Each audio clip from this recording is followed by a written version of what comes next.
bem-vinda, bem-vindo.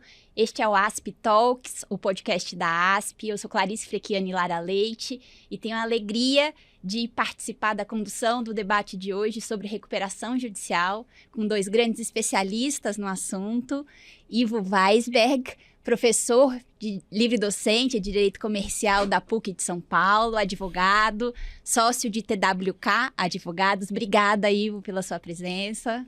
Prazer de estar aqui na ASP, nossa casa, né? Casa dos Advogados, e no ASP Talks. Prazer estar com você aqui. Obrigada. E Eduardo Mange, nosso ex-presidente da ASP, sempre presidente, advogado, sócio de Mange Advogados, mestre também em Direito Comercial pela PUC de São Paulo, assim como o Ivo, professor da PUC. Um prazer ter você aqui conosco de novo, Eduardo. Muito obrigada pela presença. Obrigado, Clarice. É um prazer estar aqui para debater esse tema com o Ivo, nosso grande professor, grande advogado, especializado na área também. Então, eu tenho certeza que a gente vai ter um debate bem legal aqui hoje. Bom, para a gente começar e situar quem nos vê e quem nos ouve, como que funciona em grandes linhas, a recuperação judicial e qual que é a experiência de vocês nessa área, como que isso se distingue de uma atuação, a gente pensar num contencioso comum, de uma ação de cobrança, como que esse é um mundo diferente de um contencioso ordinário? É muito diferente, assim. Eu não vou dizer que é nada a ver, porque seria um exagero, evidentemente, mas é muito diferente, né? A recuperação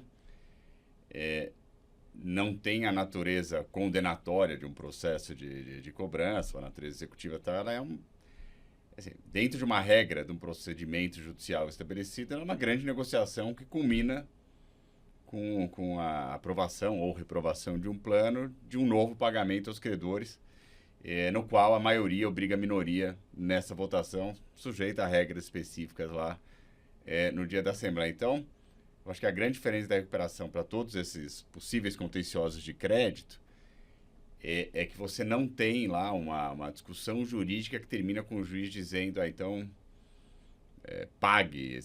Você tem o juiz decidindo questões laterais do ponto de vista que não é o filé mignon do procedimento, mas que impactam muito o procedimento, decidindo questões relacionadas aos créditos e certas condições. E depois você tem uma grande negociação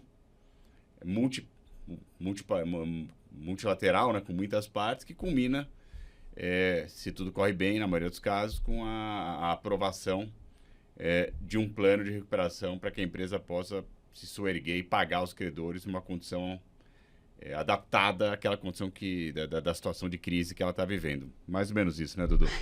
Perfeito. E também, né, como o Ivo falou, essa negociação multipartes também traz uma multidisciplinariedade, né, para o nosso instituto. Muitas vezes a gente tem negociações, né, com credores trabalhistas, hoje a própria transação tributária também, né? Então é uma área multidisciplinar e que mudou muito nos últimos anos, especialmente nos últimos 20 anos. Esse é um ponto interessante, a gente ouviu o Ivo também, né? Como nós falávamos antigamente, você tinha os escritórios especializados em concordata, né? Era o caso do meu avô antigamente, né? Mas isso hoje mudou completamente, né? Hoje a recuperação judicial, né, o nosso tema aqui, é uma das ferramentas para você reestruturar dívidas em geral. É uma das ferramentas, você pode ter recuperação extrajudicial, contratos globais de renegociação de dívida. E não é só isso, né, Ivo? Hoje nós acabamos assessorando, né, fundos de investimento, né, investidores que querem comprar ativos em situações estressadas, né, em situações especiais também. Então a área mudou muito nesses últimos tempos, né?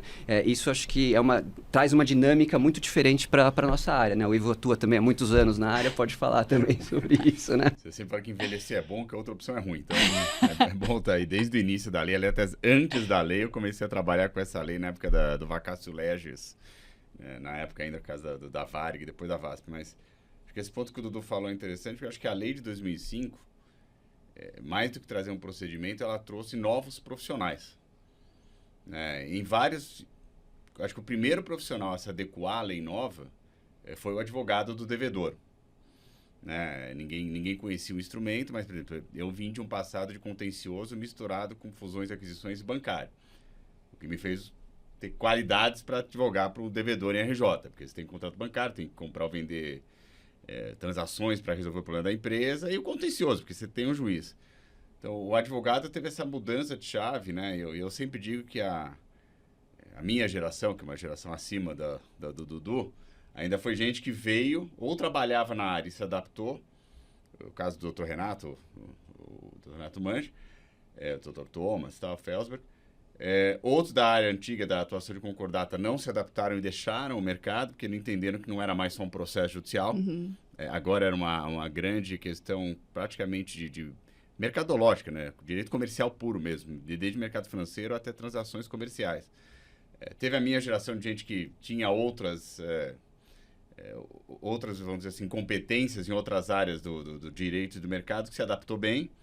E aí veio já depois uma geração que aí já é a do Dudu e de outros grandes profissionais que cresceram muito mais, óbvio, conheceram a concordata, mas cresceram já no mundo da recuperação judicial. E aí já nasceram talhados profissionalmente para uma atuação muito mais multidisciplinar, muito mais econômica e não só processual jurídica. Então, acho que o advogado foi o primeiro a fazer isso, e o primeiro advogado foi aquele que lida mais com o devedor, porque você entrava num transatlântico, de repente, ninguém sabia a lei. E eu, para onde vai o transatlântico? Eu falava, calma aí, gente. Cada um faz o que vai fazendo aí, que eu vou ver para onde vai esse transatlântico. E o começo da lei era engraçado, né? Eu sempre lembro do primeiro caso grande que eu fiz como advogado, que foi o da VASP. Hoje o desembargador Lazzarini era o juiz especializado, mas era o começo da vara especializada. Que aconteciam coisas que você entrava na sala no meu momento estava acontecendo Parmalat, aqui em São Paulo, Varig no Rio. Você entrava na sala do juiz e olhava um para o outro e para o administrador judicial e falava, bom, o que a gente faz agora? Porque não estava previsto na lei um negócio tão complexo como era a recuperação judicial. Eles pensaram um negócio mais simples. Mas o mundo é muito diferente do pensamento do legislador, graças a Deus. E aí eu acho que depois você tem até uma especialização do juiz, aí sim com as varas especializadas, grande juiz. Você tem a especialização do administrador judicial, que deixa de ser o antigo síndico e passam a ser empresas focadas em administração judicial, em grande parte dos casos. O advogado dos credores, principalmente dos credores bancários e financeiros, também passa a ser um advogado mais voltado a negócios, não só ao processo. E você vai tendo essa especialização de vários agentes desse processo. Né? Então, é muito... Assim, uma coisa legal desses 20 anos é ver essa evolução de várias funções dentro do mesmo processo. Né? E aí, tem a questão que o Dudu falou, a gente pode explorar depois mais um pouco, que também surge um mercado todo em volta disso. Uma lei nova que trouxe um novo mercado, mercado na acepção econômico-financeira da palavra, mercado de investimento em ativos e créditos. A gente chama o termo em inglês, que é o termo de mercado, eu não gosto disso, mas é o único termo que tem. Em português vão chamar de ativos especiais, vão chamar de distress, é a palavra que todo mundo usa. Você cria um novo mercado que abre caminho para mais uma atuação de profissionais do direito. Então você vê, né, uma lei nova, hoje antiga, mas na época nova, que trouxe uma atuação diferente, um processo completamente diferente, um profissional diferente, e abriu várias funções, né? O advogado do credor, o advogado do devedor, a administração judicial e os advogados de investidores, vamos chamar assim. Às vezes é o mesmo, eu já fiz tudo na vida, tu também você já fez. Às vezes alguns só fazem uma coisa, só fazem outras, mas tem muito campo de atuação para o profissional do direito. Ainda tem leilão, avaliação e tal, quer dizer, então virou um negócio que criou um mercado econômico e jurídico muito bom, muito amplo. E mesmo as casas especializadas em reestruturação de dívida do ponto de vista financeiro também que surgiram, né? Algumas de grandes estruturas criaram, né, os departamentos especializados em reestruturação de dívida, como as Big Four todas têm, né? Mas surgiram muitas casas menores ali de profissionais do mercado financeiro especializados na reestruturação de dívida. Muitos desses profissionais contam também com advogados trabalhando dentro das suas próprias estruturas, também é um campo também para os advogados. E esses profissionais também, né, evoluíram dos 20 anos para cá, né? Como começava aquele plano simples que ele entregava, hoje eles também participam de uma negociação como todo. E hoje muitas dessas casas também assessoram investidores, né? Também buscam, né? Trabalham até na captação, né? de procurando ali os ativos estressados, os distressed assets, para poder, né, realmente oferecer para os seus clientes, né, alternativas de investimento, que também é interessante, né? Que legal. E quais são as questões aí nesse mundo novo da recuperação, né? Já não tão novo, mas que frequentemente são discutidas. O Ivo falou do Dr. Lazzarini. Eu tive num painel em que ele discutia bastante as questões de competência com a Justiça do Trabalho, né, justamente da concordata da VASP, da recuperação da VASP, né? E vejo que isso continua sendo, às vezes envolvendo execuções fiscais, também uma discussão sobre competência com relação à execução. O que tem aí de assuntos interessantes e frequentes? Vamos lembrando aqui, doutor, mas tem vários, né? Porque, assim, de novo, processo, falando um pouco mais de recuperação judicial do que de falência, mas vale para os dois em grande medida, talvez seja o processo que a gente tem no Brasil, na minha opinião aqui, mais parecido com a common law, porque, assim, é um direito de precedentes, né? A lei está lá, as coisas vão mudando e como a lei foi prevista para ser simples, mas na verdade ela é complexa, o judiciário, eu vou dizer para o bem ou para o mal, mas do ponto de vista não é nem para o bem ou para o mal, é a função do judiciário, teve um trabalho muito grande de ajustando princípios e questões. Então, a gente tem aqui questão de competência, até hoje se discute, talvez por motivos diferentes, mas é uma questão que começou em 2005, 2006, quer dizer, e a grande discussão, tem duas discussões de competência que sempre estão aí. A primeira é a competência jurisdicional mesmo, quer dizer, onde deve ser uma RJ ou uma falência, porque não é um conceito objetivo, né? O conceito de principal estabelecimento tem a ver com administração, tem a ver com faturamento, tem a ver com importância econômica, então e você tem litisconsórcios, né, ativos, então você tem várias possíveis jurisdições, e tem uma questão de competência sobre os ativos das empresas em recuperação, quer dizer, quando você tem um credor, os credores que são sujeitos ao processo é mais simples, mas credores não sujeitos, que é o grande câncer da lei, o grande defeito, tem muitos credores que estão fora do processo, fica uma discussão de qual é o juiz que pode atingir os ativos da empresa, se é o juiz da recuperação ou se é o juiz de uma execução singular de um crédito não sujeito à recuperação judicial, ou chamado também extraconcursal, embora não seja o termo técnico correto na recuperação. E essa só até hoje, se você entrar no STJ, no próprio TJ aqui em São Paulo, você vai ver, então, a questão do juiz do trabalho se decidiu lá atrás a competência do juiz da recuperação. E o STJ vem vindo, até pelo menos a reforma de 2020, e fala, olha, ativos, competente é o juiz da recuperação, não é nem para determinar a constrição, é para determinar a eventual expropriação, né? Porque senão não tem, às vezes, recuperação. E hoje você tem você mencionou a execução fiscal, acho que voltou à tona essa discussão, porque você tem uma alteração em 2020 da lei, uma reforma relevante, em grande parte benéfica, em outras partes mais controversas, e mexe muito na questão fiscal. Aí, ao mexer na questão fiscal, o assunto da competência sobre qual ativo é da recuperação, juiz da recuperação e qual ativo é da execução fiscal, volta à tona, e hoje você tem o STJ. Mas tem uma explicação porque os assuntos de competência são sempre muito discutidos, né? Porque eles chegam muito rápido no STJ. Sim. Assim, qualquer coisa entre estadual e federal, STJ. Qualquer coisa entre dois estados, STJ. Os outros assuntos de mérito do processo, que muitos chegaram ao STJ em 20 anos, óbvio, questões de garantia fiduciária, questões de qual é o grau de análise que o juiz tem do plano de recuperação, se é jurídica ou econômica, demoraram anos para chegar, porque precisam passar pela segunda instância, né, Dudu? Não, e tem só... É curioso ver como o judiciário se interessa pelas discussões de competência, né? Às vezes você está no órgão especial, está discutindo lá se vai bloquear ativos do município e ninguém está dando a menor bola, mas vai falar de competência da seção de direito privado, seção de direito público, nossa, É sempre uma discussão muito relevante, né? E especialmente por conta desse ponto que o Ivo colocou, né? Que não é um critério objetivo e importante mencionar, né? Especialmente para quem não é tão letrado na área, não é a sede do devedor que determina, né? Como o Ivo mencionou, é ali o principal estabelecimento que é algo um pouco mais genérico. Então, muitas vezes, né? Você tem uma certa margem legítima de escolha ali do local do ajuizamento de uma recuperação judicial. E isso acontece até mesmo, né, Ivo, em âmbito internacional, né? A gente vê grandes companhias aéreas que foram ajuizar suas recuperações judiciais lá na Corte de Nova York. Aconteceu com a TAM, com a Gol, com a própria Aeroméxico, que era mexicana e também foi lá em Nova York. Então, é algo que acaba acontecendo até mesmo um fenômeno mundial. E outro ponto interessante, só para mencionar, é da questão tributária, né? Essa também é uma questão que mudou bastante nos últimos anos, né?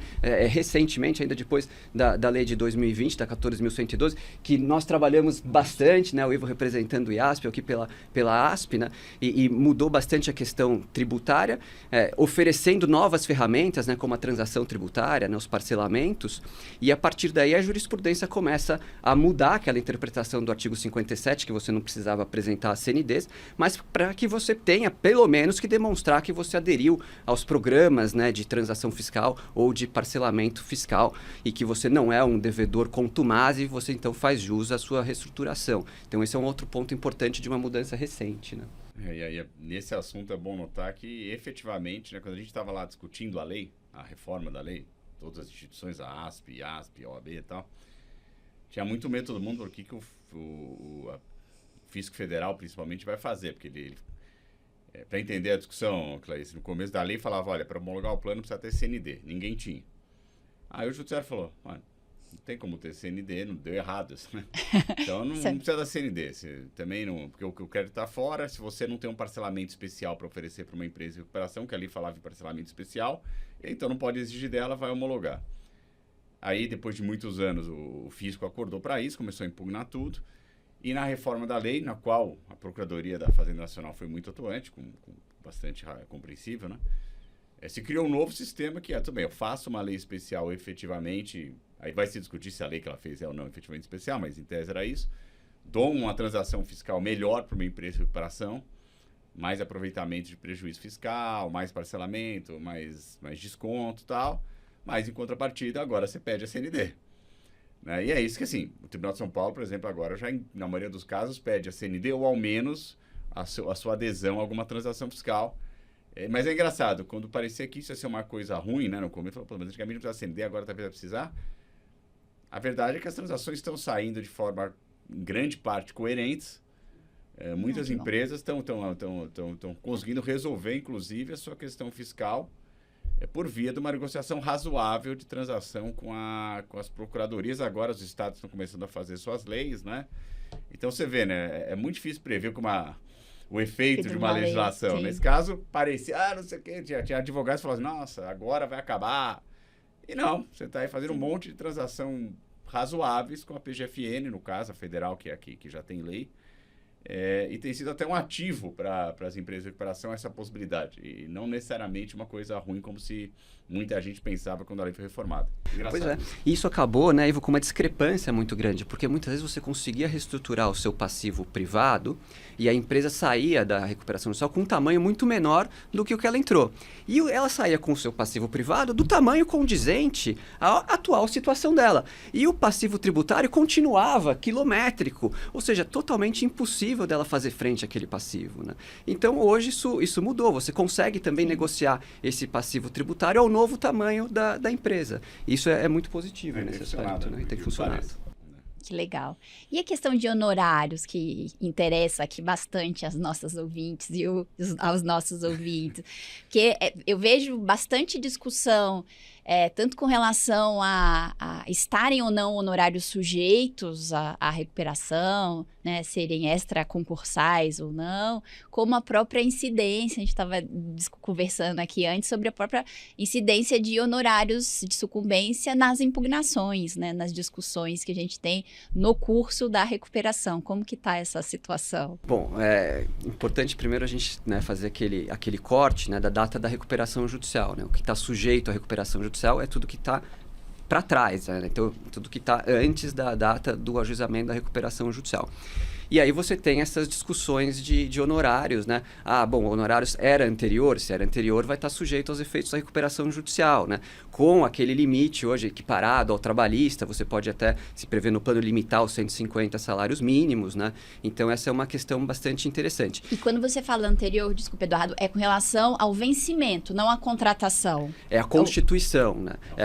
O fato gerador. É o fato gerador, mas é quando eles se É. tornam devidos. Não, é porque eu acho que essa é a... Né, o contrato é anterior, mas a previsão de pagamento é posterior. Então, de vez... que aí, Cleice, tem várias discussões de honorário. Nem o Eduardo tá fazendo, a gente tem que separar um pouco essas discussões. Existe uma que é a classificação dos honorários quando eles existem já são devidos. Então, essa, depois de muita discussão, acabou se consolidando como de natureza alimentar e, portanto, na classe 1. Tá? Então, essa é uma discussão que durou muitos anos e acabou aqui. Aí você tem uma segunda discussão que é em relação a essa... O STJ já decidiu muito tempo atrás que o que importa para um crédito estar sujeito ou não é o fato gerador ser anterior ao pedido de recuperação judicial. Né? E aí você vai ter todo tipo de caso, porque assim, você tem um contrato que você previu muitas parcelas, então o fato gerador já foi, o cara se já era devido, então mesmo que as parcelas que são vincendas são devidas, porque o a vencer é devido. Se era um contrato mês a mês, obviamente que o mês posterior, que só vai ser devido quando você efetivamente trabalhar, aí você vai dizer que é um contrato de execução continuada e, portanto, tem que ser cumprido, ou pode ser rescindido, ou você pode parar de trabalhar, tal. E tem toda essa questão de fato gerador em relação a, principalmente, honorários de êxito e sucumbência. Sim. Né? E o fato gerador, né, Ivo, já tem, inclusive, repercussão geral no STJ, Sim, no repetitivo, tudo isso está sedimentado. sedimentado. O elemento temporal da sujeição. Bom, eu vou dar minha opinião aqui, evidentemente. Eu acho que honorários de êxito e mesmo sucumbência nascem quando tem o evento de êxito ou quando tem a condenação em sucumbência. Né? Não quando você tem um contrato assinado. É como se fosse um evento futuro incerto. Né? Vou ter êxito? Não sei. Só vou ter êxito se um dia eu ganhar uma ação. Se é sucumbência? Não sei. Só vou ter sucumbência se o juiz, na condenação ou sei lá o que for, determinar a sucumbência. Então, eu, Ivo, vejo como honorários de êxito devem ser olhados de acordo com o fato gerador do êxito, que não é o contrato, Sim. é a sentença favorável, o benefício econômico, sei lá o que quer que seja. Em relação à sucumbência, é o dia que nasce a sucumbência. A sucumbência nasce com uma decisão que estipula a sucumbência em favor do advogado. Então, essas discussões é uma segunda discussão. E a última, não sei se é a última, porque a discussão vai ter sempre, mas a última dessa que a gente consegue listar hoje diz respeito aí sim, a existência ou não, né, de honorários sucumbenciais nos incidentes. Bom, só para voltar um pouco do me completo, você tem o procedimento que a gente chama de principal da recuperação, que é aquele de elaboração do plano. E você tem todo um procedimento paralelo, que é o de elaboração do quadro de credores, no qual a recuperanda lista os seus credores. Os credores que não estão lá podem se habilitar, os credores que estão lá podem divergir quanto à natureza ou o valor do seu crédito. Eles fazem isso na via administrativa para o administrador judicial. O administrador judicial olha os documentos lá, solta um segundo quadro, e deste segundo quadro, tanto a recuperanda quanto qualquer credor, aliás, que achar que está errado aquilo, porque afeta todo mundo, Sim. quanto o próprio credor, podem aí sim fazer um procedimento, uma impugnação de crédito, um procedimento judicial, porque o juiz, o judiciário, né, juiz, desembargador, tudo, decide então se o crédito é 10 ou é 20, se é classe 1 ou classe 2, se está dentro ou está fora. E aí, algumas recuperações que eu já fiz na vida, Dudu também, tem milhares dessas impugnações, porque tem muitos credores, às vezes grandes, pequenos, médios. E aí a discussão que hoje se enfrenta no judiciário, ainda esperando uma definição da STJ, é se nesses procedimentos de impugnação de crédito, que em tese são incidentes, mas também se a recuperação é encerrada, eles continuam como ação ordinária, isso está já definido, se cabe ou não condenação em sucumbência e, se a resposta for positiva, se ela deve ser feita nos termos lá do CPC, do 1000 e... Não é do 85, mas do repetitivo lá, da repercussão do dos 10% a Do 20%, STJ. ou se por ser um processo diferente, caberia algum tipo de equidade nessa... Essas duas discussões são as que hoje de honorários, assim, a primeira discussão que é classe 1, acabou, já é classe 1. Pelo menos tem decisões. A segunda discussão, que é o fato gerador, você pode discutir no quase concreto quando ocorreu o fato gerador, mas todo mundo sabe que é o fato gerador. Essa discussão, se cabe ou não sucumbência em impugnação de crédito, isso afeta realmente os advogados, que são muitas, né? É uma discussão que ainda está... Você tem judiciários em alguns estados que não condenam. Você tem judiciários que condenam. Você tem judiciários que condenam por equidade, entre aspas. Você tem judiciários que aplicam simplesmente a regra do CPC. Sim. E isso muda bastante. Imagina que você tem uma impugnação de crédito que você diz que você diz que seu crédito é 10 milhões e a recuperanda diz que o crédito não existe, ou que é 1 milhão. Para qualquer advogado que ganhar isso, né, você tem uma diferença de 9 milhões, vamos dizer assim. Então, você pode não ter sucumbência, ter uma sucumbência arbitrada em 50 mil, 10 mil, 15 mil, ou ter uma sucumbência arbitrada em 900 mil. E isso muda também o incentivo para fazer impugnação de crédito ou para defendê-la. Né? E muitas vezes você também está discutindo a classificação, né? Muitas vezes você pode estar discutindo a classificação de um crédito também milionário, né? O benefício econômico Qual o benefício envolvido. econômico quando você fala que seu econômico? crédito é classe 2 e não 3, mas na verdade não está discutindo o valor. É o valor do crédito, é o valor do que você receberia a mais no plano, na classe que você quer ir? E pode ser um crédito de 100 milhões, né? Pode. A gente já viu impugnação de crédito e crédito de 2 bilhões. Tá? Fez acordo, mas teve. Mas mesmo nesses créditos, né, que você esteja discutindo o próprio valor do crédito, não necessariamente esse será o valor do benefício, porque ele vai entrar no plano de recuperação, que pode ter um deságio, um parcelamento. Você tem razão. É o valor bruto ali, né? Mas veja como é complicado, né? Porque vamos supor que você tem uma diferença de X aí, tanto faz.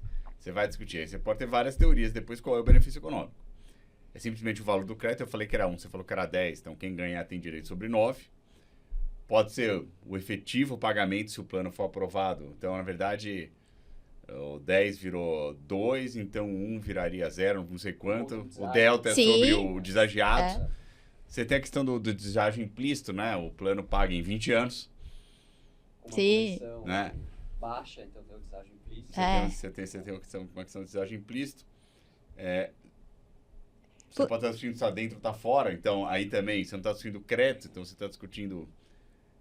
mas o valor da causa é o valor do crédito. Não, mas eu não estou discutindo isso. Estou discutindo a sujeição. Então, assim, eu acho até, se você tem hoje todo mundo aguardando aí, de tantos casos, o STJ deve se pronunciar em algum momento, falando, olha, é isso aqui, gente. Mas eu acho que é isso aqui, gente, provavelmente só vai pegar a primeira pergunta, que é, tem ou não tem sucumbência? Talvez pegue a questão da equidade. Talvez. Agora, a base de cálculo, por exemplo... Né? Então, assim, é uma discussão que você vai definir a primeira parte, mas ainda vai ter pelo menos mais 3, né, subsequentes. Vamos já que a ASP entrar como amigo escuro de equilibrar o CJ, para o doutor Dudu poder deixar todas as questões bem colocadas lá, né, Dudu? Vai ser claríssimo. Nossa, vocês dois juntos. Vamos lá. E como que está o mercado atual de recuperação? Porque...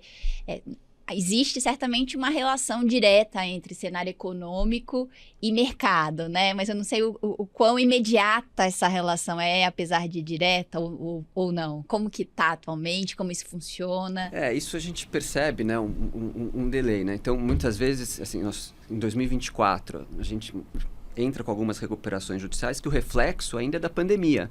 E muitas vezes, mas como que está entrando em 2024 e você está justificando na pandemia, isso já passou. Mas é uma questão que, assim, durante a pandemia, os juros estavam muito baixos e as empresas se financiaram naquele momento que elas necessitavam de crédito, tomaram linhas de crédito naquela época e muitas dessas linhas estão vencendo hoje. Então, e elas precisam renovar essas linhas. E hoje elas estão renovando, tudo bem, os juros caiu, mas elas estão renovando uma linha que tinha, sei lá, 6% ao ano, estão renovando hoje a 12%. Então, assim, muitas vezes o negócio não tem margem para isso. E aí o empresário se vê numa situação que ou ele aperta um botão de uma recuperação judicial, uma reestruturação de dívida, ou ele vai ver a sua dívida crescendo de uma forma desproporcional ao seu faturamento. Né? E tem outra coisa, né? Você pega um evento tão drástico quanto foi a pandemia, assim, ainda tem o mercado financeiro um pouco mais flexível. Ninguém executa, tal. Então, quando você tem uma crise muito grande, você sempre tem uma ressaca, porque no momento da crise específica, as pessoas põem um pouco do pé, depois vira só um número. A gente estava até conversando um pouco antes de entrar aqui sobre, será que vai acontecer algo parecido no Rio Grande do Sul? Sim, tal. sim. Provável, porque ninguém em sã consciência hoje, nenhum banco vai entrar com uma execução contra uma empresa gaúcha nesse momento, porque não vai pagar uma parcela, ou 2, ou 3. Então, o cara vai ter que ganhar um fôlego, como diz tudo, ou uma linha melhor do governo, tal, alguma coisa, um fôlego. Mas daqui 2, 3 anos, Deus queira, esteja tudo bem, aquilo vira só uma dívida. Aí já não tem mais essa complacência toda tal, e se aperta botões mas são muitos, assim, o problema de mercado a gente chama aqui mercado de stress, né?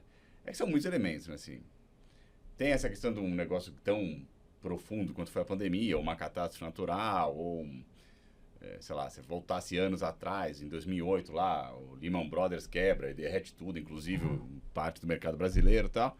Você tem setores que tem commodities, então tem uma geada não sei onde, ou melhora a produção da Malásia, não sei o quê, o commodity varia muito de preço, para o bem e para o mal, quando é para o mal. Você tem negócio, você tem uma confluência de elementos, uma tempestade perfeita. Isso foi acontecendo no Brasil, acho que pós-pandemia. Você tem a pandemia, o efeito da pandemia, uma curva de juros relacionada por questões nacionais e internacionais, seja da guerra da Ucrânia até besteiras governamentais. E aí você faz o negócio perfeito. Você está com uma atividade menor, um juros que subiu. O CDI mais 2, que era 6%, vira 14%. Você nunca vai conseguir fazer isso no seu negócio. Agora, sendo super honesto aqui, eu me divirto com isso, né? Porque deve ter, sei lá, eu tô aqui há 20 anos, mas pelo menos tem uns 10 anos aqui, desde o que a gente chama de a crise da Dilma, né? Enfim. Porque você encontra pessoas que falam, não, olha, aproveita aí o mercado de crise de empresa, de crise de crédito, porque ano que vem o Brasil decola, né? Então, aos 10 anos ouvindo isso, todo ano que vem tem alguma coisa que o mercado de RJ continua... Bom, às vezes tem uns booms, tipo, esse ano nós estamos num ano em razão dessa ressaca que o Dudu estava dizendo, que pega um pouco de pandemia, um pouco dessa confluência de curva de juros, econômica, troca de governo e tal, nós estamos com muita procura em restauração, seja recuperação extrajudicial, seja falência, seja o mercado de investidores. A gente no escritório, por exemplo, advoga muito para investidor, para quase todos os fundos que compram esses ativos, esses créditos. Eles estão num ótimo momento. Então, a gente tem muito trabalho porque eles estão comprando muita coisa, porque tem muita gente que precisa. Então, a verdade aqui, assim, você tem essas crises maiores que todo mundo enxerga, mas sempre tem crise. Né? Sempre tem crise. Não tem... Estou aqui há 20 anos fazendo isso e nunca veio o ano das que olha, quase não teve uma RJ. Tal. E mesmo no ano que não tem uma crise tão aguda, e você tem o rastro, né, que ficou. Então, justamente, esses fundos estão lá procurando os ativos para comprar. É um momento bom, né, nessas horas de comprar esses ativos estressados, né? Então, que acabam sendo ativos interessantes para esses fundos, né? Porque acabam comprando por um valor muito baixo e acaba tendo uma rentabilidade muito alta. Claro, tem um risco também já intrínseco maior, mas se dá uma rentabilidade, normalmente é uma rentabilidade muito alta para esses fundos. É um mercado que se retroalimenta, né? Mas esses fundos, eles dão saída para as empresas ou para os credores que querem me dar seus créditos ou para a empresa que quer me dar o ativo. Então, é um agente muito importante desse mercado, porque ele no bom sentido, ele efetua uma arbitragem ali naquele meio em que assim, alguém com dinheiro precisa entrar para todo mundo perder um pouco menos. E eles entram e fazem isso. E muitas vezes, assim, com uma solução de mercado, né, Ivo? Que, assim, a maioria das vezes são as melhores soluções. Então, até mesmo para falência, né? Como nós temos visto, né, juntos, em alguns casos, em falência, uma falência muito difícil, sem saída, mas ela tinha alguns ativos interessantes que interessa isso para um fundo de investimento, para um banco que vem e compra os ativos da empresa, dá liquidez para todo mundo e consegue resolver o problema, né? Acabamos de fazer isso. Eu que é o fundo do ali por parte do falido e tal. E sai a solução ótima para todos os credores. Exatamente, todo mundo. Eu acho que essa parte do direito tem isso. Tem muito processo, Sim. Tem muito judiciário, faz parte. Mas tem muito do que é mercado. Assim, tem saídas de mercado para esse problema. Mesmo na falência hoje em dia. A lei de 2020 mudou a falência para muito melhor. Então tem mais... Aí sim, se o judiciário aplicar a lei dessa forma prevista, de mais rápida, vamos resolver o problema melhor resolver rápido do que resolver perfeito, nós vamos ter ainda mais eficiência e mais interesse de agentes econômicos nesse mercado. E como que funciona, assim, uma pergunta bem leiga, né?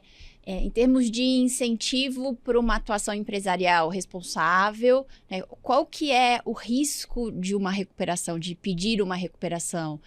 Hoje é algo assim que, bom, se o devedor não conseguir, ele vai para uma falência, que chance, e aí se ele for para a falência, acabou, né, com a vida dele, ou o empresário realmente, a ideia é que estimular a economia e fazer com que seja algo mais tranquilo para reestruturar a empresa. Qual que é essa sensação assim de risco versus responsabilidade empresarial? E como que vocês veem isso? A RJ, em tese, sim. Óbvio, se ela for negada, se o plano for reprovado, gera uma falência, é um risco do procedimento. Mas a RJ, como eu sempre falo, a RJ é o remédio, não é a doença. O cara já está com problemas. Quanto antes ele vislumbrar que não vai conseguir honrar com as coisas, melhor, porque ele entra no RJ no momento que ele tem mais vida, vamos chamar assim. O empresário brasileiro ainda espera muito, às vezes, acreditando em milagres. E tem uma assimetria de informação, né? O banco sabe o que está acontecendo, ele não sabe direito o que vai acontecer numa RJ, numa falência e tal. Então, a RJ pode gerar falência? Pode, é um número menor de casos que não aprova plano, mas é um risco, mas assim, é o remédio que tem. Uhum. A doença é a crise financeira. A RJ, vai subir os juros, tem muita RJ. Não, a RJ já tem o problema, as pessoas já não estão podendo pagar. Em relação à falência, o que eu acho?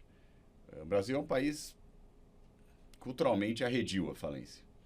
Então aqui o cara vai à falência, começa um monte de DPJ, CRI, deve ter um caso ou outro que tem fraude, isso sempre tem que ser combatido, mas em outros países o cara vai à falência, entrega os ativos, paga o que der, e no outro dia vai lá para outra empresa e faz outra coisa. Então a alteração de 2020 tenta fazer isso, dando o que a gente chama de fresh start, depois de um período de 3 anos do pedido, quer dizer, aí as dívidas não podem mais chegar neles antigas. Também, se for aplicado assim, você vai ter mais incentivo para o empreendedorismo. Mas a verdade, quando eu digo Brasil, eu não digo só o judiciário. O Brasil é o advogado, o juiz, o promotor, a imprensa, ainda tem na falência não um mecanismo normal de deu errado, faz parte do capitalismo, eu vou parar com esse negócio, entregar os ativos, pagar o que der e fazer outro. É visto ainda com uma pecha um pouco ligado à fraude, que a maioria não é ligada à fraude. Uhum. Tem caso? Tem. Como tem caso de não pagamento de imposto que é ligado à fraude, como tem caso de N outras coisas que tem fraude e tem que ser combatido. Mas eu acho que o principal problema da falência ser ineficiente no Brasil não está ligado à lei, está ligado a um elemento cultural que nós temos nesse setor. Eu também concordo, mas eu tenho só um pouquinho uma visão mais otimista hoje, né? E eu acho que tem, assim, a gente já tem visto uma melhora muito sutil. Um dos exemplos é esse caso que a gente mencionou, né, que nós trabalhamos juntos. Então, a falência tem melhorado um pouco. A gente percebe um certo movimento, né, para melhorar a falência, né, para que a falência não fique aquela pecha, né, o empresário faliu e fica lá preso naquele negócio 20 anos. Né? Então, desde 2020, as alterações da lei já visam, né, uma melhora na falência, ter uma falência mais célere, como o Ivo mencionou, esse fresh start, né? Hoje, já preparando um gancho aí, né Clarice, já tem, né, projetos de lei aí em vista, inclusive desse ano, né, o 03/2024, tentando, né, melhorar a falência. A gente pode até discutir um pouco, né, as bases do projeto, alguns pontos são interessantes, mas a execução talvez não tenha sido muito bem feita. Mas, enfim, há um movimento querendo melhorar a falência, para que a gente tenha esse tipo de dinâmica mesmo. Olha, faliu, vida que segue, vamos resolver, vende, realiza lá o ativo, paga o passivo e vida que segue, né? Até o marco do reempreendedorismo tange um pouco isso. Então, é um movimento que surge. Quem sabe, Ivo, daqui a 5 anos a gente vem aqui para falar, olha, aconteceu o que aconteceu com o fisco, olha, uma mudança positiva, né? Não, eu tenho bastante esperança disso. Acho que independente do projeto de lei que está lá andando no Congresso, e a gente pode discutir se o governo precisava ou não ter tentado mexer na falência 3 anos depois da lei ser alterada. Ainda tá indo. Porque a RJ testa muito rápido, porque já entra o processo novo, já aplica, todo mundo está em cima. A falência precisa aplicar no processo, naqueles que são aplicáveis à lei, ou entrar no negócio, depende, não tem um comando tão firme, porque são muitas. Então, assim, tem várias regras na lei atual que, se bem aplicadas, fariam uma falência mais rápida. O projeto tem lá seus pontos positivos e negativos. Mas eu concordo com o Dudu nesse aspecto. Eu acho que já há uma conscientização, apesar da questão cultural, de que, olha, faliu, pega rápido, vende rápido, paga rápido e deixa o cara fazer outra coisa. Eu acho que a hora que a gente fizer isso, que é o que faz nos Estados Unidos, por exemplo, vai ser melhor para todo mundo do que esta natureza inquisitória, persecutória que nós vivemos. E isso pode ser feito até independentemente da responsabilização por fraude, né? Resolve. Fraude os ativos e tal, e a fraude você vai Já tá apurar. de forma Lá. separada, Não precisa ficar né? tudo parado, exatamente. Aí você talvez crie os incentivos adequados para o empreendedorismo, para a pessoa também não ter medo de Respeitar entrar. a personalidade jurídica. O Brasil não respeita muito, então é ruim isso. Mas eu acho que está mudando também um pouquinho. A gente vê esse movimento no próprio na desconsideração da personalidade jurídica, né? Um movimento legislativo inicialmente. A lei de liberdade econômica já mexeu um pouco. Já mexeu, E agora eu vejo movimentos que, às vezes, questões processuais repercutem nisso, né? A não incidência de honorários no incidente rejeitado, para mim, é um incentivo enorme para as pessoas pedirem incidente de forma... Vira um almoço grátis, né? Exato. Se der, deu, se não der, eu atrapalhei a vida do cara, mas para mim... Então não adianta o legislador recrudescer os requisitos para desconsideração se o judiciário não fixa honorários, né? Se fica... Não há risco algum nessa... Pelo menos já tem algumas decisões da STJ condenando em honorários, né? Tomara vir a regra. Tem também tem uma discussão no repetitivo, uma discussão lá na Corte Especial também, para ver se estabelece se define essa questão. Isso é importante mesmo, porque aí o cara, para entrar com o negócio, corre o risco de perder e pagar alguma coisa.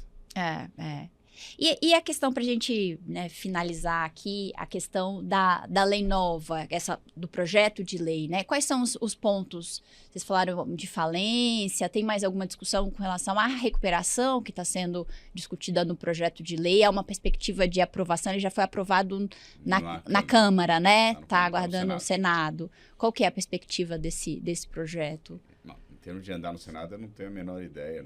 Honestamente, até hoje está parado lá, não sei.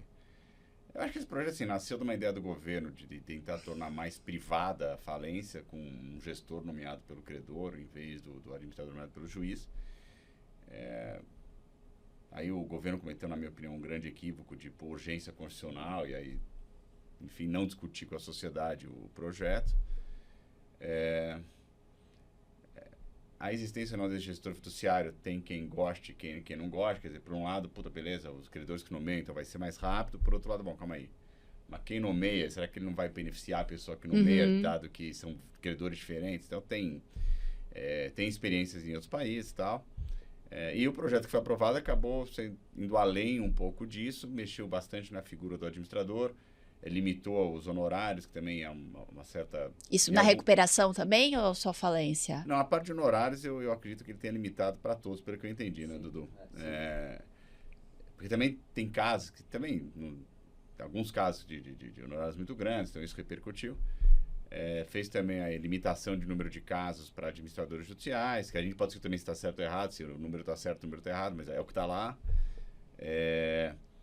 Mexeu bastante na figura do administrador judicial, pondo alguns limites, regras, enfim, aí mexeu um pouco com seção de direitos creditórios de precatório, essas coisas. Né? Também, e o plano de falência, né? Que é o plano de falência é um projeto do governo que permite ao administrador judicial, esse gestor, mas já está na lei hoje, né? O cara deveria apresentar um plano para vender tudo em 180 dias. Então, nós fizemos mais uma vez, né? Um plano de falência. Deu certo. Assim, eu não sei qual velocidade vai andar lá.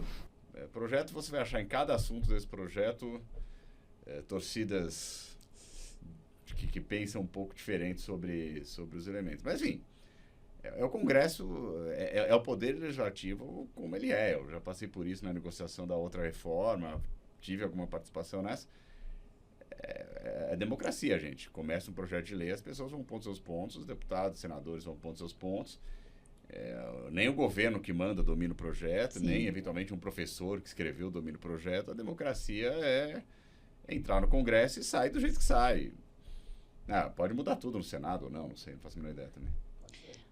Mas, em princípio, não se espera muita repercussão sobre RJ, recuperação judicial, é mais sobre falência mesmo. Acho que a única repercussão é nessa função do AJ, porque tem uma limitação de casos e uma limitação de honorários.